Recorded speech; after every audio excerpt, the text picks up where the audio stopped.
नमस्कार, heart talk Bharat देख रहे हैं आप। मैं हूं दिवाकर विक्रम सिंह।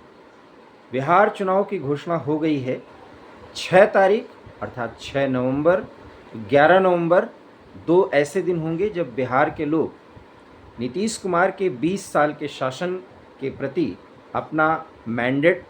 दे रहे होंगे। मैं इसलिए क्योंकि 20 साल से नीतीश कुमार वहाँ के मुख्यमंत्री हैं और उन्हीं के नाम पर और उन्हीं के नेतृत्व में एनडीए चुनाव लड़ती आ रही है। हालांकि बीच बीच में नीतीश कुमार पाला बदलते रहे हैं। कुछ ऐसी बातें जिनका आज जिक्र करेंगे, क्योंकि अब तो चुनाव तक, बिहार के चुनाव पर हम परिचर्चा में समय समय पर लोगों को भी जोड़ते रहेंगे, लेकिन आज जो एक बहुत महत्वपूर्ण पहलू है उस पर बात करना ज़रूरी है, क्योंकि बिहार चुनाव के बाद ये स्पष्ट हो जाएगा कि एनडीए और इंडी गठबंधन की जो लड़ाई है वो आने वाले समय में किस राह पर आगे बढ़ेगी। क्योंकि राहुल गांधी के नेतृत्व में बिहार चुनाव इंडी गठबंधन लड़ना चाहता है, लेकिन तेजस्वी यादव ने, राहुल गांधी ने वहाँ पर जो वोट चोरी का एक अभियान चला करके लोगों से संपर्क साधने की कवायद की, उसमें जो उनको इनपुट मिला था उसके बाद उन्होंने फिर से बिहार की यात्रा की। और अब जबकि चुनाव की घोषणा हो गई है, ये निश्चित तौर पर कहा जा सकता है कि एनडीए के खिलाफ सब मिल करके लड़ेंगे। लेकिन राहुल गांधी माने या ना माने, अपने कांग्रेस पार्टी के प्रदर्शन को लेकर के चाहे वो जितना आश्वस्त हों, लेकिन वहाँ पर चुनाव प्रचार तेजस्वी यादव के नेतृत्व में एनडीए सरकार के खिलाफ किया जाएगा। अब ये स्पष्ट हो गया कि इस चुनाव प्रचार में वो सारी हदें पार की जाएंगी जो अभी तक के चुनाव में नहीं की गई थी। कारण ये है कि अगर यहाँ से नीतीश कुमार, जो कि एक एंटी इनकम्बेंसी का फैक्टर माने जा रहे हैं, उनके खिलाफ अगर मैंडेट दिया गया तो इंडी गठबंधन में एक नई जान आ सकती है। इसलिए तमाम अंतर्विरोधों और विरोधाभासों के बावजूद तेजस्वी यादव के नेतृत्व में इंडी गठबंधन एक होकर के लड़ाई लड़ने की कवायद करेगा। लेकिन एक तीसरा फैक्टर है प्रशांत किशोर का, जो बातें चाहे जितनी करें, दूसरी पार्टियों को वो एक थिंक टैंक बन करके चुनाव जिताते भले रहे हों। इसमें नीतीश कुमार भी शामिल हैं, इसमें बीजेपी भी शामिल है, और कहा तो ये भी जा रहा है कि ममता बनर्जी भी आने वाले समय में उनकी सेवाएं या उनके अनुभव से कुछ जरूर सीखेंगी, क्योंकि अब ममता बनर्जी उतनी मजबूत वहाँ पर नहीं मानी जा रही हैं। हालांकि ये ममता बनर्जी पर हम बाद में चर्चा करेंगे, लेकिन बिहार के 2 चरणों के चुनाव में ये स्पष्ट तौर पर देखा जाएगा कि ये चुनाव नीतीश कुमार के व्यक्तित्व और प्रधानमंत्री नरेंद्र मोदी के व्यक्तित्व पर लड़ा जाएगा। इस बार नीतीश ही मात्र एक फैक्टर नहीं होंगे, और उसका एकमात्र कारण है कि जिस तरीके से एनडीए की सरकार प्रधानमंत्री नरेंद्र मोदी के नेतृत्व में दिल्ली में चल रही है, इस बार एनडीए नीतीश कुमार के नेतृत्व में फिर चुनाव लड़ेगा, इसमें कोई दो राय नहीं है।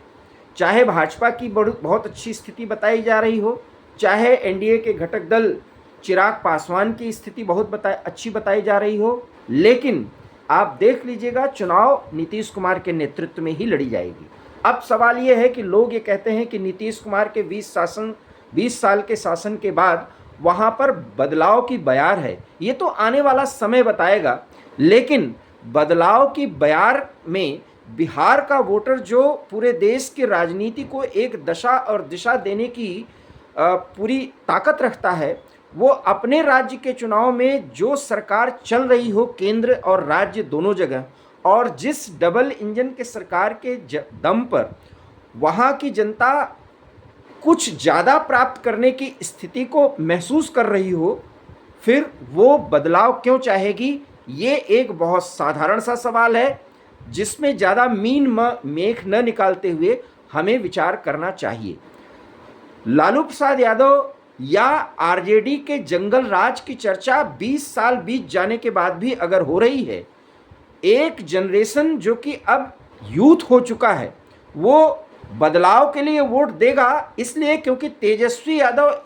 अपेक्षाकृत नीतीश कुमार के बहुत ज़्यादा युवा हैं। लेकिन क्या तेजस्वी यादव उप मुख्यमंत्री पद पर रहते हुए बिहार में वो सब कुछ कर पाए हैं जिसके कारण यूथ उन्हें पसंद करेगा। ये और बात है कि इन तमाम मुद्दों के बावजूद वहाँ पर जाति का एक बड़ा फैक्टर है, लेकिन जातियों को साधने की कवायद में चाहे महागठबंधन की बात की जाए अर्थात इंडी अलायंस की बात की जाए या नीतीश कुमार के नेतृत्व में लड़ने वाले एनडीए की बात की जाए, दोनों जातियों के फैक्टर को बहुत अच्छे तरीके से ध्यान में रख रही हैं और उसके परिप्रेक्ष्य में जो कवायद तैयारियों के संदर्भ में अगर देखा जाए हुई है तो उसमें एनडीए ने प्रधानमंत्री नरेंद्र मोदी के दिल्ली के नेतृत्व से और नीतीश कुमार के बिहार के नेतृत्व से दोनों के अनुभवों के साथ जिस तरीके से बिहार को एक स्पेशल पैकेज और बिहार के इंफ्रास्ट्रक्चर के विकास के लिए ढेर सारी पहल की गई है, उसका असर आने वाले समय में आपको दिखेगा। और इसलिए बदलाव की बात चाहे जितनी की जा रही हो, लेकिन तेजस्वी यादव राहुल गांधी के एंट्री के कारण और राहुल गांधी को जो एक इनपुट दिया जा रहा है कि कांग्रेस पार्टी वहां पर बहुत अच्छा प्रदर्शन करती है, इसके कारण कांग्रेस जिस तरीके से वहां पर सीटों के बंटवारे को लेकर के कुछ अपना पक्ष मजबूती से रखना चाह रही है, उसमें तेजस्वी यादव बहुत कुछ कांग्रेस को देने की स्थिति में नहीं है। कुल मिलाकर के तेजस्वी यादव यूथ हैं, नौकरी ज़्यादा से ज़्यादा देने और बिहार के स्वाभिमान को लौटाने के नाम पर कुछ ऐसे मुद्दे हैं जिसको उठा करके वो अपेक्षाकृत पहले के मुकाबले ज़्यादा वोट हासिल कर सकते हैं, ज़्यादा सीटों पर अपनी पकड़ और अपनी पहुंच को मजबूत कर सकते हैं। लेकिन प्रशांत किशोर के फैक्टर के आ जाने के बाद, और हम सीधे तो ये नहीं कह सकते कि वो वोट कटवा की भूमिका में होंगे, लेकिन जिस तरीके से वो बिहार की राजनीति में एक वैकल्पिक राजनीतिक पार्टी को महत्व देने का आह्वान लोगों से कर रहे हैं, उसका असर पड़ेगा। इसलिए वो दोनों पार्टियों को डेंट लगाएंगे, इसमें दो राय नहीं है। लेकिन बिहार की जनता जिस तरीके से राजनीतिक तौर पर परिपक्व है, उसको डबल इंजन की सरकार में बिहार को जो फायदा मिलता दिख रहा है और जो कुछ लोक लुभावन घोषणाएं नीतीश कुमार की तरफ से की गई हैं, उसको ध्यान में रखते हुए कोई कितना भी कहे और जितने भी सर्वे या सर्वेक्षण दावा करते रहे हों आज तक चुनाव के घोषणा के दिन तक, उनके संदर्भ में और आज के प्रसंग को और बदली हुई परिस्थितियों को ध्यान में रखकर ये कहा जा सकता है कि बिहार के चुनाव में एनडीए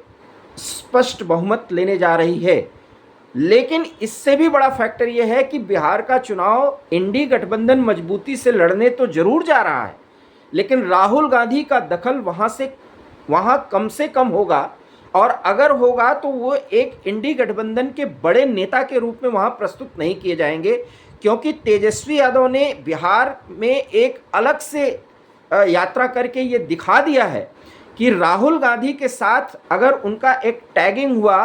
कि जैसे यूपी के लड़के करके टैगिंग करके वो एक चुनाव लड़े थे और उसमें बहुत बुरी पराजय हुई थी और योगी आदित्यनाथ आज एक बड़े कद के नेता स्थापित हो गए, ऐसे राहुल गांधी ने अगर उसी स्तर पर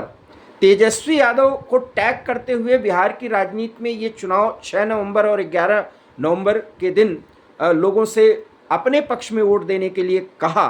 तो शायद इंडी गठबंधन को नुकसान हो जाएगा। और इस नुकसान को ध्यान में रखते हुए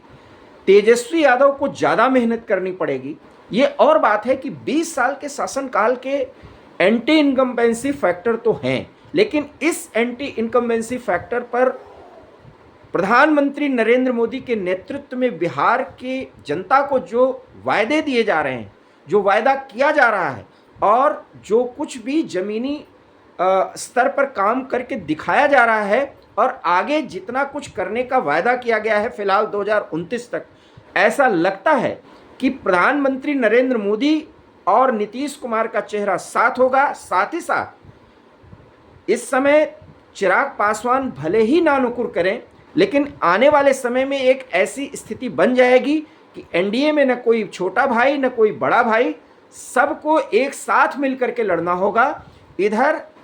3-4 शक्तियां एक साथ इकट्ठा होंगी और डबल इंजन का वास्तविक फैक्टर वहां पर जमीनी हकीकत में तब्दील होता हुआ दिखाया जाएगा उसका प्रमाण दिया जाएगा और आप मोदी के रैलियों में, उनके संभाषणों में इसका प्रमाण देते हुए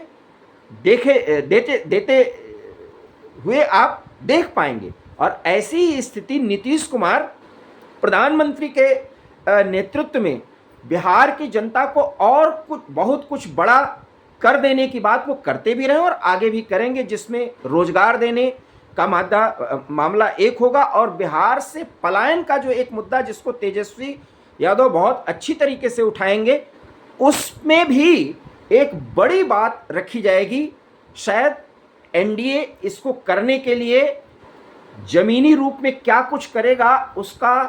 वो अपने संकल्प पत्र में या घोषणा पत्र में आप करते हुए पाएंगे। साथ ही साथ इस बार एनडीए का घोषणा पत्र कुछ ऐसा होगा जिसमें भारतीय जनता पार्टी की भी झलक दिखेगी, उसमें नीतीश कुमार के जनता दल यू की भी झलक दिखेगी, चिराग पासवान की भी सोच की झलक दिखेगी। इसलिए ऐसा लगता है कि एनडीए का एक ऐसा संकल्प पत्र सामने आए जिसमें डिटर्मिनेशन दिखे प्रधानमंत्री नरेंद्र मोदी के पहल का और नीतीश कुमार के पहल का। इसलिए जितने भी लोग ये बात कह रहे हों कि नीतीश कुमार अब बूढ़े हो चुके और इसलिए तेजस्वी यादव उनसे एज ले लेंगे, बहुत बड़ा फायदा उनको हो जाएगा, शायद वो गलतफहमी में है। और जब भी नीतीश कुमार को वहाँ पर बहुत कम आंकने की कोशिश की गई है, तो नीतीश कुमार ने चाहे लोकसभा का चुनाव हो या राज्य विधानसभा का चुनाव हो, उसमें बेहतर प्रदर्शन करके दिखाया है। ऐसे में लगता ये है कि तेजस्वी यादव बहुत ज़्यादा मेहनत करके और अपने पिता के बीमारी का हवाला दे करके, जाति का फैक्टर जोड़ करके, एंटी इनकम्बेंसी फैक्टर से निकले हुए उन बिंदुओं को अपने संकल्प पत्र में ला करके और वही मुद्दे उठा करके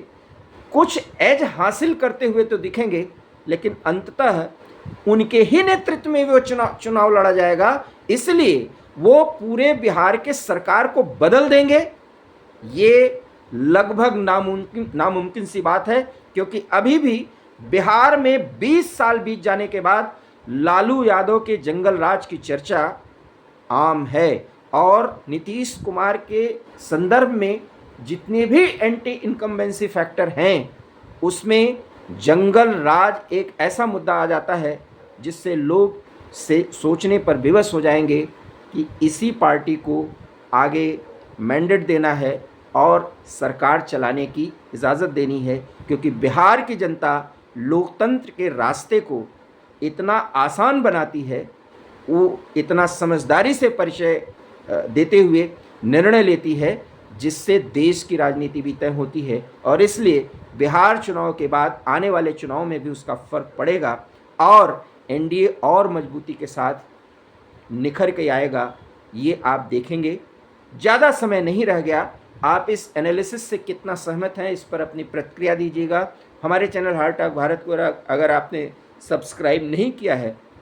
तो इसे सब्सक्राइब कर लीजिए। आने वाले समय में हम आपको क्षेत्रवार और सीट वाइज और नेताओं के उनकी कुवत के आधार पर बताएंगे कि कहाँ नीतीश या एनडीए प्रभावी है और कहाँ तेजस्वी का फैक्टर प्रभावी होगा और किन मुद्दों पर तेजस्वी तमाम एज लेते हुए, बढ़त लेते हुए भी कहीं न कहीं एक पार्टी के रूप में या एक गठबंधन, इंडी गठबंधन को के मुखिया के रूप में बड़ी जीत नहीं दिला पाएंगे, ये हम आपको बताएंगे। और अगर वो दिला पाएंगे तो क्या फैक्टर होगा जिसके कारण बिहार की जनता विकल्प पर सोचने को मजबूर होते हुए दिखेगी। बहुत बहुत धन्यवाद। नमस्कार।